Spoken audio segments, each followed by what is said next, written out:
Good morning, everybody. I hope you've got your coffee, your tea, your wine, whenever, wherever you are in the world. I hope you're all doing fantastically well after Leeds United's triumphant, emphatic win over the Clarets Burnley yesterday at Turf Moor. A massive win for Leeds United. And let me know in the comment section below how you're feeling about it. Obviously, we did the reaction with Browner yesterday. You guys might not have seen that, so I'm just going to give you a short update on exactly what's going on with Leeds United, but please do go check that out as well. It was a good watch. But yeah, massive win for Leeds, and I almost feel like it's been swept under the carpet, really. You know, Burnley have been in some decent form, some decent form, and we all know going to Burnley is a nightmare. It's an awful place to go. It really is. You know, you saw that in the second half when it started absolutely pissing it down. And it's just the conditions are wet. You know, Burnley are a very unique side. It's very percentage-based football. The ball is in the channels. Your neck hurts because the ball's in the air so much. They're a good football inside as well. They apply a lot of pressure. We saw that at Ellen Road. But yeah, we got the job done. Absolutely clinical. And two players that I wanted to highlight really after that game yesterday, for me, were the two centre-backs. And once again, guys, we're in heaven at this moment in time with these two at the back. Pascal Struijk and Diego Llorente. Diego Llorente has made such an impact since he's come into Leeds United. As I say, I was a bit worried about him at the start after that Chelsea game. It looked like maybe he couldn't handle a high press. Maybe he sort of faltered under a little bit of pressure, but since then he's just been absolutely magnificent. Obviously there was crowds in that game, which is interesting, obviously in that Chelsea game, but I don't think that'll make that much of a difference, to be honest, in terms of just his attributes and how he's able to play the game. But yeah, he's made such an impact on this Leeds United side. And Pascal is, when everybody talks about Cristiano Ronaldo and how to mould a centre forward, Pascal is exactly that for a centre back. He's 6'3", 6'4". He's physical. He's strong. He's athletic. He's very good on the ball. He's very good in the air. He's intelligent. He's got a high concentration, focused. He's just a fantastic centre back, and the fact that we've got him for you know, the projection of his career, touch wood, is absolutely huge for Leeds United. And what a talent he is. So you've got the master, really, in Diego Llorente, who still is only, 27, 28. He's still young. And Pascal, who's just coming through. And it was really telling yesterday that Liam Cooper didn't come back into the fold. The club captain, normally you'd expect him to come back in. We've seen that before. Pascal's been sacrificed, and he wasn't yesterday. And this is where it's going to be very, very interesting going forward. Is this where we see the change in the guard? Because I would love nothing more than to see that. Not as a disrespect to Liam Cooper. He's been fantastic, but you have got to start not living on emotion a little bit, and I think we have got to move on. And in terms of looking at the next step, and I think Pascal is definitely the next step, 100%. He's a magnificent player. A report from Baron Cross at Leeds United Live, one of my colleagues at Leeds United Live, did a sort of projection on Leeds' form at the minute. So it's quite staggering, really. Now, you look at our credentials at this moment in time. Leeds have got 18 points from 27 games. And you look at some of the games within those 27 points that we could have got, guys. Look at some of the games. You know, Manchester United, Chelsea, Tottenham, Liverpool, etc. Manchester City. 2 points per game in the Premier League. Absolutely staggering.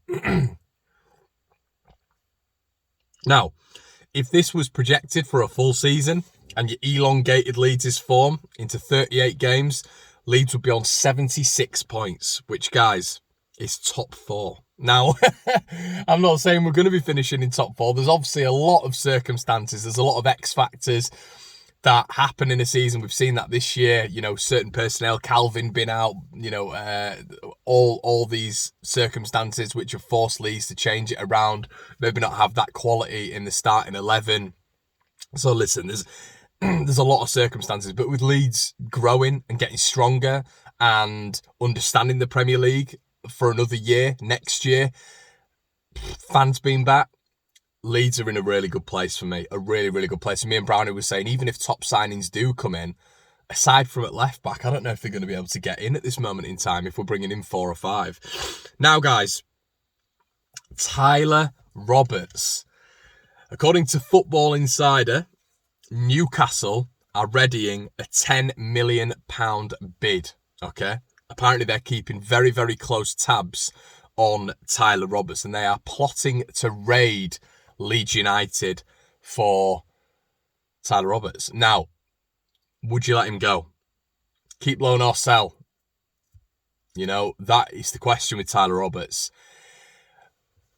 I am taking that all day. I'm taking that money all day. The reason behind that is because I think Tyler Roberts has got bags of potential, but do I ever see him getting 10 goals in the Premier League? I don't. Do I ever see him getting 10 goals and 10 assists in the Premier League?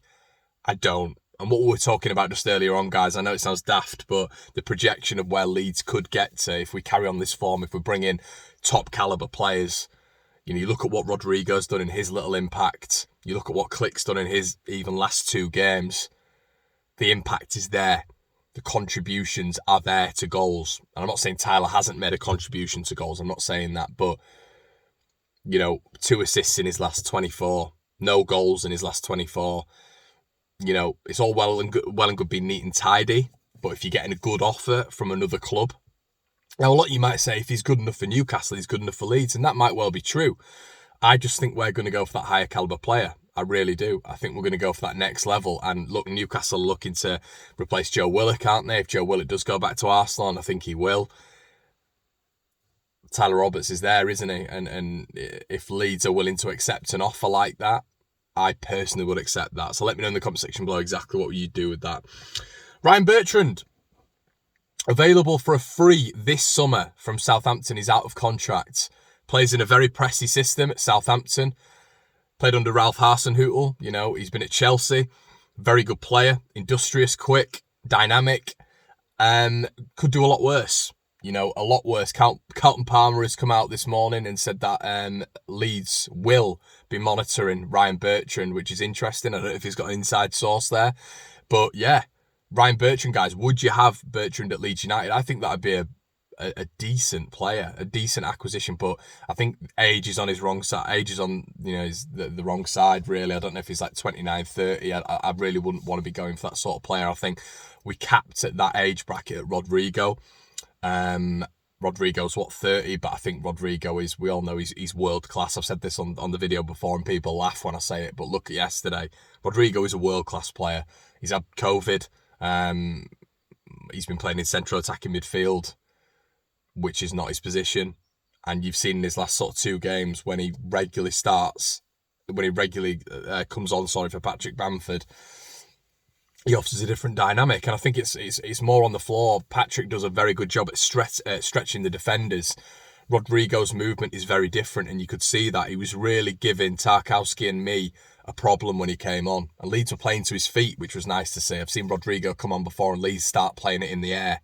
You know, getting the ball out wide, crossing it in, which, you know, when you're up against Tarkowski and me and Rodrigo's in between, it's not the way forward, but they were playing it in between the lines intelligently. We saw that with Jack Harrison. And, you know, if you start playing to his strengths, Rodrigo, we could have a real player there. But I can't see us going for more 29, 30-year-olds, to be honest. I think that's going to be off the spreadsheet. I think it's going to be 21, 22, 23-year-olds coming into Leeds United at this moment in time. You know, players with a real ceiling, which we've got at this moment in time in abundance, haven't we? So yeah, really interesting there, guys. Would you stick? Would you go for someone like Ryan Bertrand? Klick isn't happy. Now, Matthias Klick came out and was talking to the press after the game yesterday, and he was essentially talking about the burnout and the philosophy and everyone going on about Leeds burning out at the end of the season, yada, yada, yada. Listen, it's embarrassing, isn't it? You look at how much stronger we got till the end of last season when we won the league, when we were just battering everyone. I think we won 8 out of 10 games. This season, out of our last 7 games, we're second in the division in terms of form. As the article was saying there, it's 18 from a possible 27. Other teams regress at this point and Leeds just improve, and that is due to the regime, the Marcelo Bielsa regime, the fitness regime we go through. And it's a testament, it really is. And you could tell yesterday we're running Burnley down in the last 20 minutes. We had breaks. You forget, Leeds could have had 6 yesterday, 6, 7. We really could have.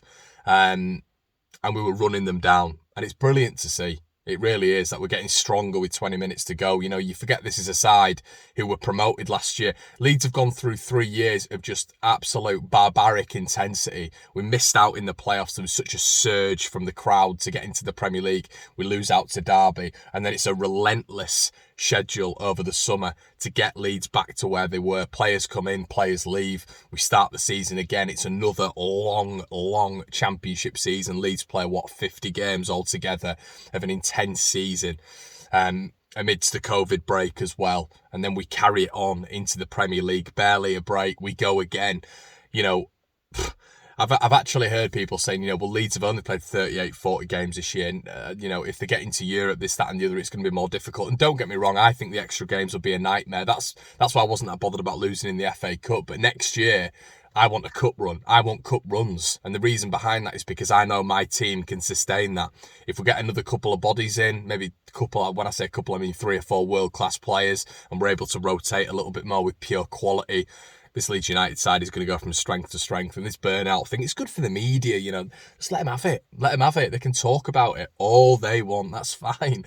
But it's not a thing. It's not a thing. It really isn't a thing, especially with Leeds United. You look at how long Bielsa's been here. We've not burnt out once. You know, it wasn't the Derby game, wasn't burnout. That was just a mental collapse. It wasn't physical burnout. It's never been that. So, yeah, Click wasn't happy about that. He was coming out and saying that Leeds United gets stronger at the end of the season, and he doesn't understand why the media keep going on about this. But guys, as well, everything to do with Özcan Alioski. I know in the comments in the video, you'll all be asking me to speculate and comment on it, but we don't know what's gone on. We don't know what's gone on. We saw the face. I mean, it didn't look bad, but maybe it is bad. I don't want to comment on it too much because we don't know what's gone on, but from what you saw, face value, it just looked like a silly face, didn't it, that you see on cartoons and stuff like that, and just Alioski being a general idiot that we all know he is. But yeah, I know you guys are going to ask me to comment on it, but I don't know enough about it, so I'm not going to stick my neck out there. So, yeah, I hope you've enjoyed this, guys. Let me know exactly what you think in the comment section below. Strike and Llorente, I want to know your opinions on it. Form into next season. Could Leeds make the top 4? Well, top 6. We'll go top 6. Tyler Roberts to Newcastle. What do you think about that? 10 million. Would you take it? Would you not take it? Ryan Bertrand as well as a left back. You know, we talk about his age, but would you bring him in as a, you know, if Alioski is going to go, do we need to get a world-class left back? Is that world-class left-back Bertrand? But if we are going to get a world-class left-back, could Bertrand come in as the secondary left-back? And Matthias Click, do you believe this burnout rubbish? Let me know in the comment section below. Guys, I hope you've enjoyed. We will be back with more Leeds news tomorrow. Have a lovely Sunday, and I'll see you in a bit. Cheers.